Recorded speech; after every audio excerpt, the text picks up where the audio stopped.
Hi everyone, welcome to G9ija TV daily news reviews that we're actually having this morning. We're just going to be talking about the highlights about some of the news that we've had, especially I think everything that we've got mostly centered in Nigeria. One of the things I would just like to actually start with is about the news about the president. Now, um, President, former President Buhari has left, and Nigerians are really jubilating to say, why did it take this long? Well, let me start by going into one of the interesting things that took place just a few days before he left. He was set to have promised the Republic of Burundi with its fuel shortage issues to showcase African solidarity and brotherliness. According to his special advisor Femi Adesina, the media and publicity to former President Buhari, they actually promised that President Buhari will help Burundi to support the Republic of Burundi in a diverse way as necessary in the spirit of African solidarity and brotherliness. Now, I don't have issues about that, but everyone that lives in Nigeria knows that we're having energy problem, especially in regards to we have energy shortage. So can you just imagine, with all the attendant problems that we've actually got in Nigeria, for President Buhari to be promising Burundi, yeah, it's good to help, especially when you are already, you're taking care of your own backyard first. While on earth would the former president be promising Burundi that, especially when he knows he was actually leaving? Is he trying to actually create problems for, the new president, Alhaji Bola Tinubu? Was he trying to actually create problems for him? So I'm not really sure. Why would he be promising other countries, especially the dying days? He was said to have done a number of things as well, appointments, dying minutes, and all. Come on, if you wanted to really help people, you should have done it ages ago. Like probably like months ago, not last minute. So you can just imagine that right now, he's the one that actually signed the new the subsidy removal that is coming into effect. I think tomorrow, 1st of June, he signed it. There is no problem with that. He actually signed it. Things like that. If you're going to do something, why didn't he do it perfectly under his own watch? At least everybody knew that he said he didn't like it, and rightly so. Anyway, so it's just amazing. The other thing I want to talk about is Victor Ijeoma. The gunman said he killed. Gunman actually killed the Imo traditional ruler, set his corpse ablaze. Um, the traditional ruler of Osu Obodo in Oguta local government, that is Imo State. It's understood that it was said to have been shot inside his car, after which his body was set ablaze. The Ezegwe of Osu Obodo was accosted while he was driving at Umuomaka Junction in the afternoon. Now, look, the thing for me is this, right? Gunmen. What are these people really? I mean, what exactly are they trying to achieve? Are they trying to create an internal? They've already created a division within the state. There's so many things happening in Imo State. Imo State, a beautiful state, one of the most outstanding states that you can find. Many others are there in the southeast. These guys are, they're looking to say they're trying to set the people free, and then actually killing the leadership that is there. The sad thing about it is that this man is quite young. The traditional ruler there was quite a young person. Why on earth? What would that do for them? You've killed him and that's it. Okay, live forever. Is that what you're trying to achieve? There are other ways of achieving, there are settling discord. These are supposed to be the same people, and then you actually turn on your own people. If that's the case, people will go around killing people who they feel, whether they are family members or their friends or their neighbors, in the sense that, they are not on the same page with them. It's just unfortunate. This man's life has just been snuffed out. I don't know what he could have done. Regardless of what he could have done, there are other ways of actually dealing with things, not just by killing each other. Turning on your own people is not going to solve issues at all. Well, the next, this is a light-hearted one. It's about the skit maker, Nons Mirage. She has finally built a house. She's a skit maker in Nigeria. Very beautiful, very beautiful lady. It's actually on the news that she's actually called Chinonso Uka, aka Nons Mirage, Ada Jesus, has become a landlady. She took to our Instagram this morning, well, a few days ago really, to reveal that she recently acquired a property. And wow, the picture of the property is just quite brilliant. Congratulations to her. We're quite happy to hear that. People are doing things, even in the midst of the hardship. We have men and women, in Nigeria, regardless of all the hardship, regardless of all the things that could go wrong, they're still doing great things. They're still making impacts, and they're, resilient, because Nigerians generally are very resilient people, forward-looking. Yep, give the average Nigerian the opportunity to get out. Yes, they will, but they still want to come back home. Look at her. She's in Nigeria. She's doing great things. Some might argue, oh, maybe there's she has done something brilliant, and we should all applaud and celebrate her. So congratulations to her, and we wish her many, many more of that from where they're coming from. So good luck, and congrats once again from us in G9ija. Now, the next one I want to talk about is the issue of the transgender women. The British Cycling Association recently banned transgender women from racing in female competition to safeguard the fairness of competition. Finally, some common sense are beginning to. Unfortunately, it's not common, like is now often been said, because come on, if a man has been born biologically as a man and he has male parts, no matter what you're trying to do, it will always have that aspect of it that is always stronger than that of than that of women. If you look at the records, especially in America, all the these transgender that call themselves transgender women, they've taken over almost every single female sports. And the irony is that those who are in charge of the legislation, the politicians, they've been asked questions, who is a woman, and they're all dodging. Oh, come on. Why are we pretending? This wokeness nonsense needs to actually stop. Now we're beginning to see some common sense not being applied. We've got so many. I can just mention some names, across board. Men will naturally always be stronger than women. It's natural. That is biology. Yes, we do have some exceptions.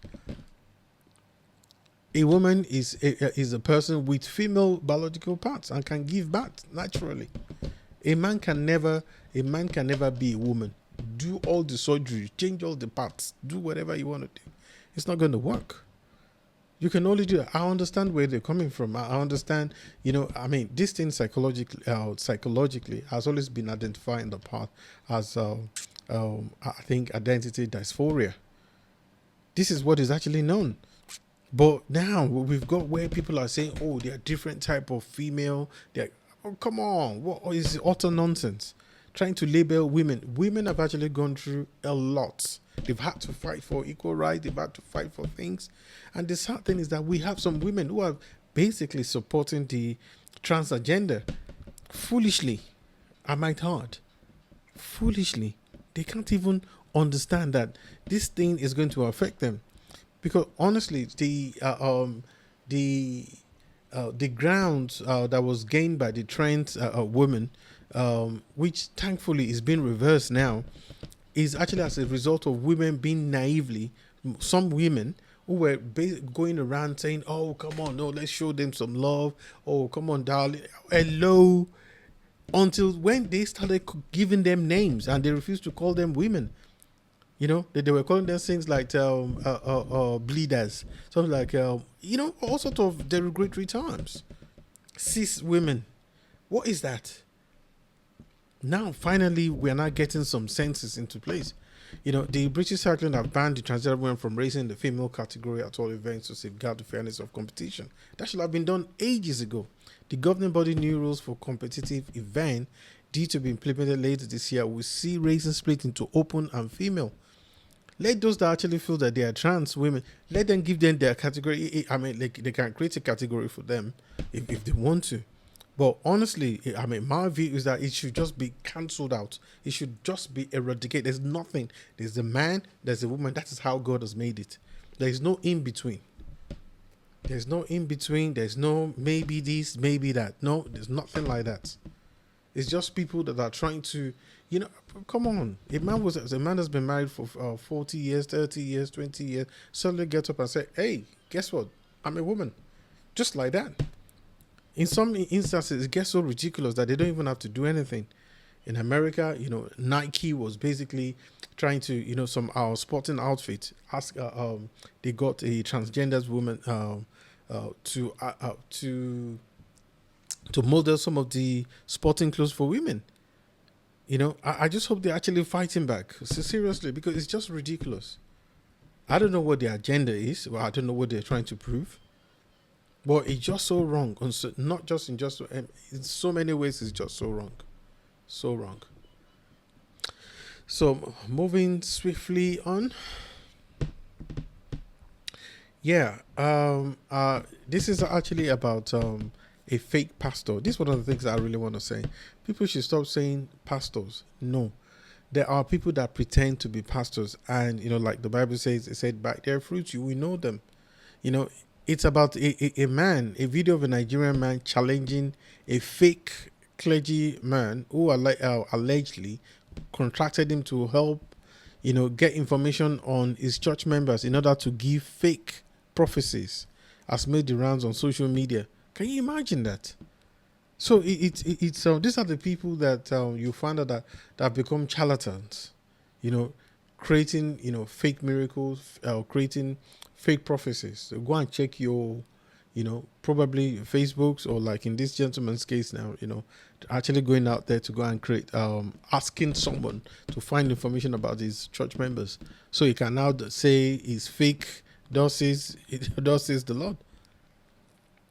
So it just so happened that he actually had an arrangement with this guy, which I think the guy gave him some information.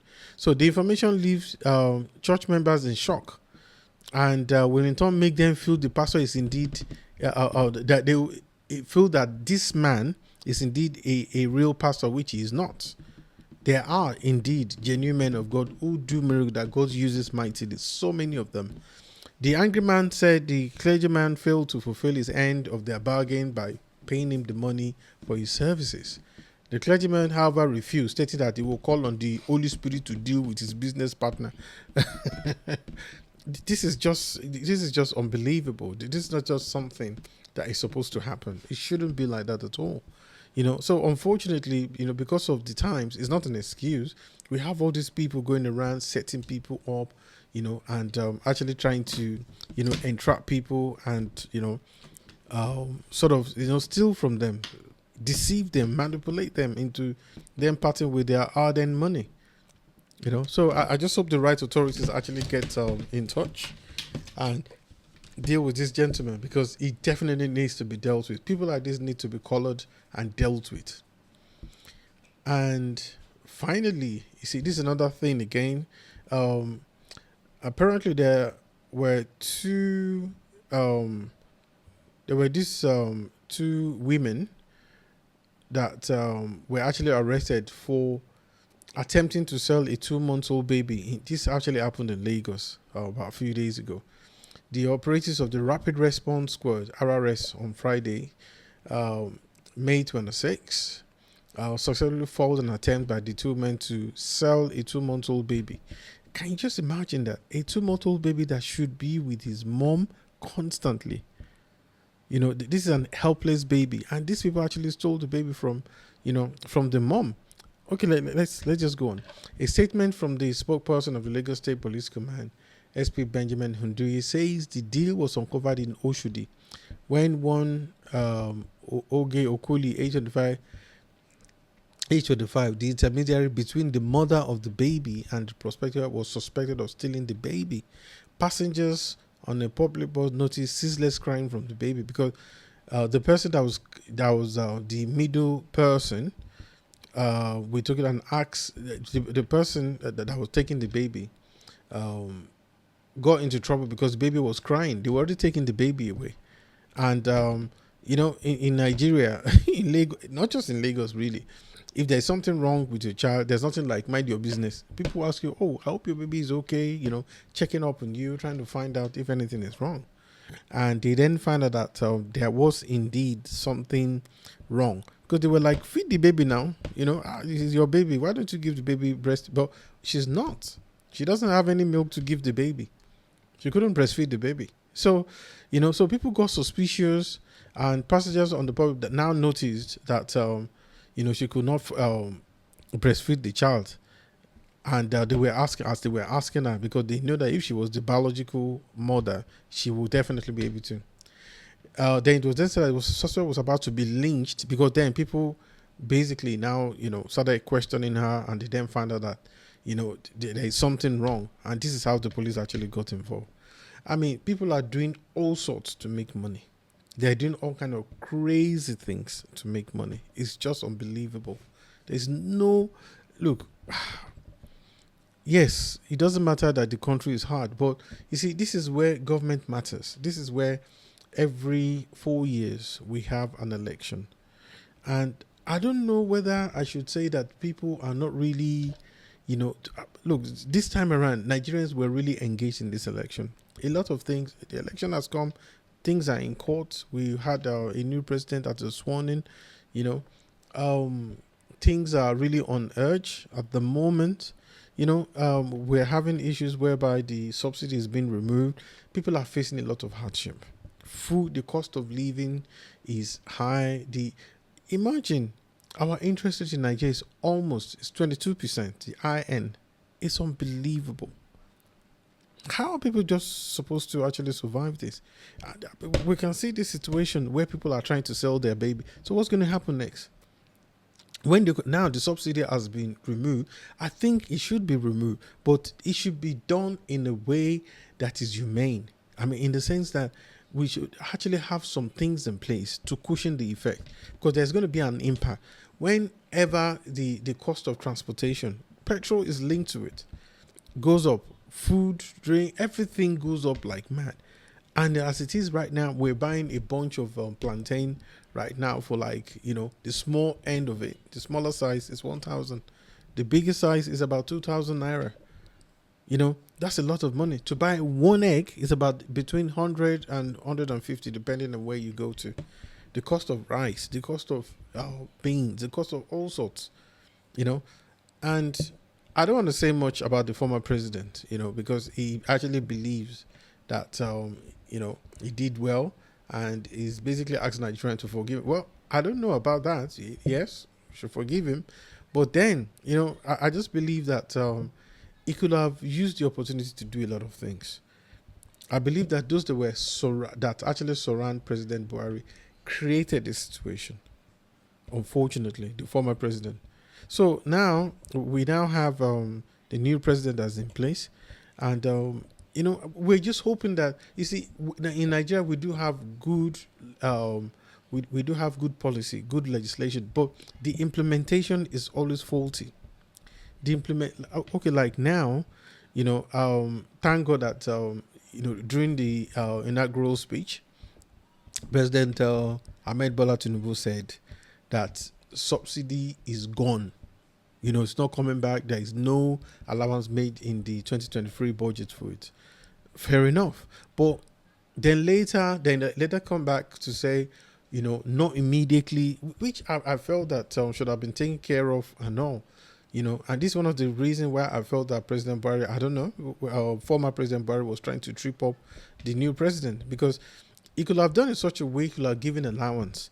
This thing, if these people really care, caring about somebody is like in a relationship. You can use your mouth to say I care, but it's the action that actually shows whether you both care, because consideration, looking for how to cushion the effect. Yes, hard decision has to be made. Definitely the subsidy must go, because when I heard that Nigeria was spending 400 billion, I'm like, what the?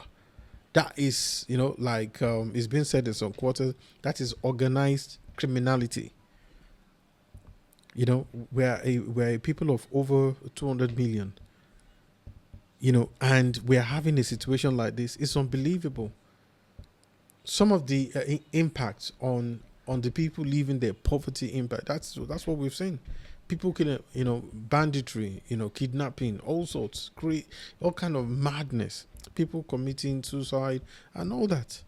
We can't just have a situation whereby we just say, well, this is how it's done, in the civilized world. Thank God for the civilized world. But you know what? We need to look at Nigeria as a unique case and then apply those things there, putting the people, actually making sure that we reduce the negative impact of what this, of the removal of the subsidy that is definitely going to bring.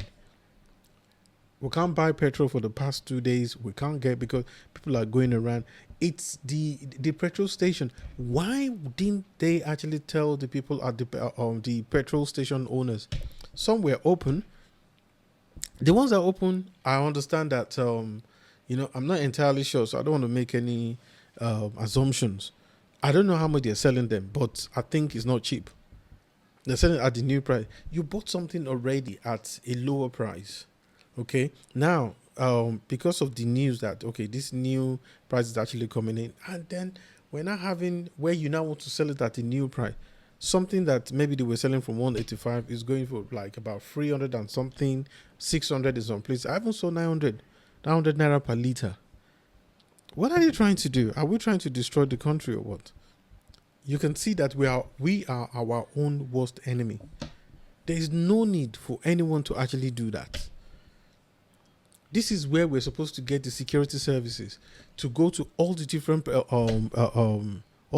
petrol stations across the country, in every state, everywhere, to deal with anyone. This is where we talk about, if we have to enforce it, and deal with anyone that refuses to sell. They should open their filling station. They should open it, and they should sell at the old price, because this subsidy has been paid on this already.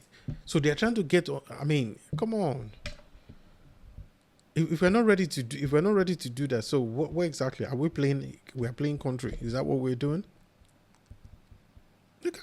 We can't continue along that journey. What needs to be done? We need the right things. Yes, it might be tough initially, but then let it have a human face. Because people are already frustrated. You can't say that, oh, well, they have to grin and bear it. They're already going through a lot of hardship. They're going through a lot of problems. And we need to deal with that. We can't just leave them and just say, well, we're going to do it. Because the people who are taking this decision, they don't have this kind of hardship. They are financially, they are okay. They've got the means to buy whatever the price is. They've got the means to buy those things. But you have to think of the average Nigerian. You have to think of the average. I mean, we all remember about the debacle in regards to the Naira change. Imagine that. Now, I don't even see how many of the new notes do we see. So we're just hoping that the new president will be able to deal with things, and I would just say that they should just do things with the human face. They should not just do things and make things even more difficult for Nigerians. Because things are already extremely difficult for Nigerians. Well, here is where we actually stop tonight. So I just want to say thank you. And my name is Tunde MD. I just want to say thanks to everyone. And we'll see you again tomorrow. Thank you.